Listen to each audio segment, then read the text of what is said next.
m'appelle Cyrielle Temerman, donc j'ai 25 ans et je suis donc photographe équestre. Donc je fais des photos spécialisées dans le monde de l'équitation, surtout en compétition. Et j'ai créé mon entreprise il y a maintenant 4 ans. Je m'appelle Louis-Michel Bergerot et je pratique la photographie depuis toujours. Je m'appelle Xavier Gérinette, donc je suis photographe depuis maintenant 2 ans et je me suis un petit peu spécialisé dans tout ce qui est photo de studio. Je m'appelle Claude Dapéi. Je fais de la photo depuis longtemps.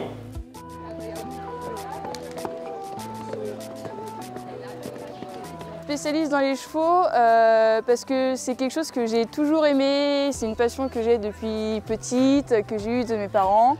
Et j'ai toujours plus ou moins baigné là-dedans et c'est vrai que ça s'est fait naturellement, des photos dans le milieu du cheval. C'est ma passion et j'adore prendre des photos de chevaux. La photo est rentrée dans ma vie un peu par hasard en fin de compte, parce que j'ai fait pendant plusieurs années de la vidéo avant de faire de la photo.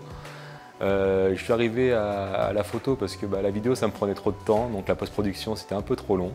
Donc j'ai décidé de passer à la photo et puis après je me suis trompé parce qu'il y a autant de travail aussi sur la photo. On a commencé à faire de la photo peu de temps après notre rencontre, c'est-à-dire il y a quelques dizaines d'années. Et puis on s'est arrêté et on a recommencé parce que bon, avec le numérique c'est plus facile.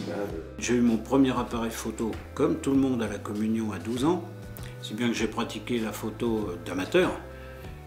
Jusqu'à ce que je tombe dedans quand il a fallu choisir un métier. Quand ma mère m'a dit « Qu'est-ce que tu vas faire maintenant ?» J'ai dit « Je vais faire de la photo ». Et donc depuis 1959, je suis photographe. Pour le plaisir, je m'occupe du club photo de Mandres-les-Roses où j'essaye de transmettre la bonne parole.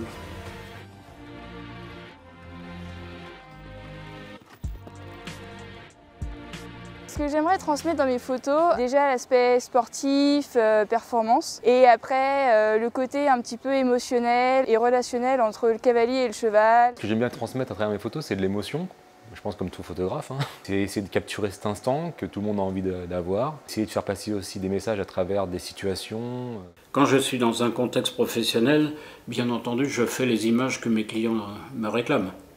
Que ce soit des reportages industriels, des reportages de mariage, des portraits, enfin, je suis au service de mes clients, donc je fais les photos que les gens attendent de moi. Je ne cherche pas à transmettre quoi que ce soit, j'essaie de faire des photos intéressantes, qui me plaisent, à moi d'abord, puis éventuellement qui plaisent aux autres, mais je ne suis pas sûr qu'au niveau de l'amateur, on soit capable de faire des photos à message.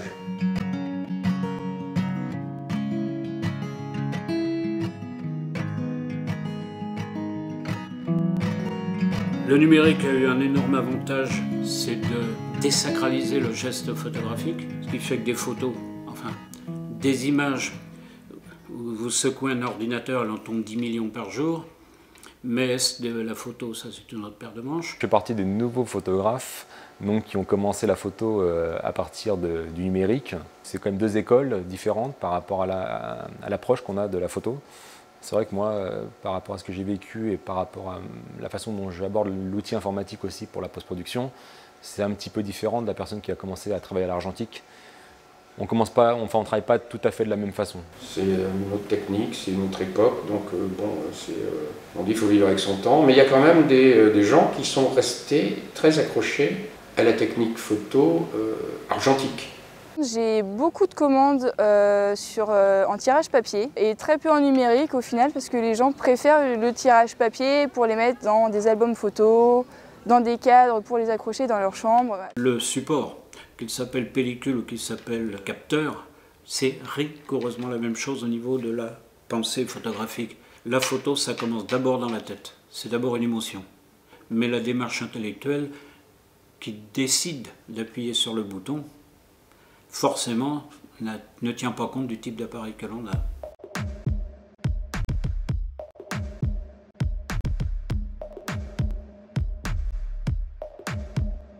Alors maintenant il y a le problème du photographe amateur. Tiens Albert, toi qui as un bel appareil photo, fais-moi donc les photos.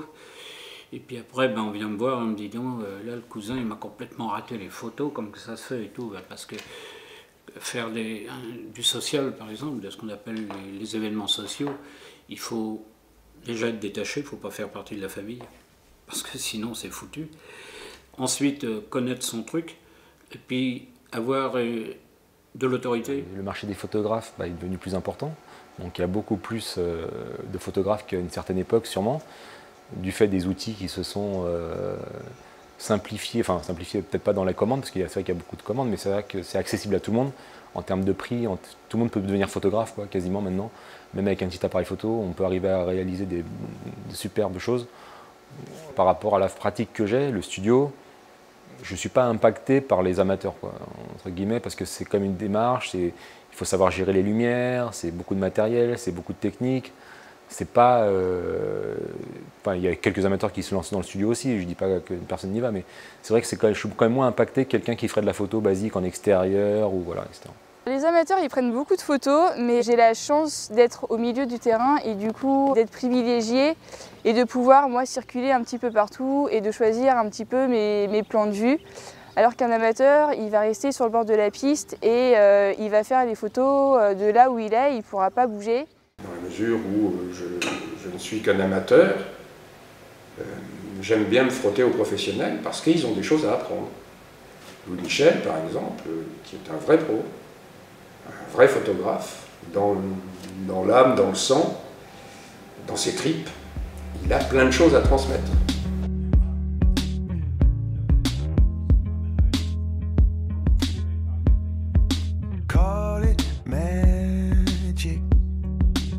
Ça reste pour les gens quand même toujours mystérieux. Ça reste encore mystérieux. Même s'ils pensent maîtriser.